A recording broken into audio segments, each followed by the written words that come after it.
ছাত্রলীগের কোনো কমিটি নাই, কিন্তু তারা নিজে থেকে ছাত্রলীগ বলে পরিচয় দেয়।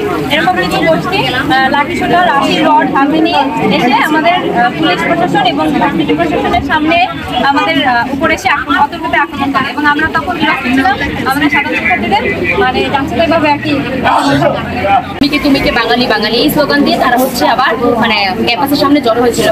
এবং সব থেকে দুর্ভাগ্যের বিষয় হচ্ছে যে আমাদের বিশ্ববিদ্যালয়ের ক্যাম্পাসের ভিতরে থাকা অবস্থায় আমাদের উপর হামলা হয়েছে, সেটা প্রশাসনের উপস্থিতিতে। প্রশাসন ছিল তখন, পুলিশ ছিল তখন, তাদের উপস্থিতিতে আমাদের উপর হামলা হয়েছে।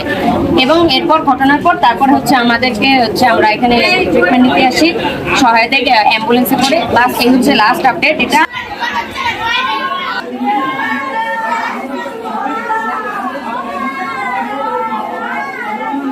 নিরস্ত শিক্ষার্থীদের উপরে সমানাধিক করে আক্রমণ করা, একদম লাঠি, রড, পাইপগুলো নিয়ে। মোট 15 জনের মতো। আমরা এখানে 15 জন আসছি, তারপরে আর কেউ আসি দেখতে হবে। এই ঘটনার প্রক্রিয়া ছিল ওখানে, বরিশাল ক্যাম্পাসে বিশ্ববিদ্যালয়ের প্রক্টর টিম ছিল এবং এখানে বন্দর থানার ওসি পর্যন্ত তারা ছিল। তাদেরকে ভেদ করে তারপর এখানে আসছে।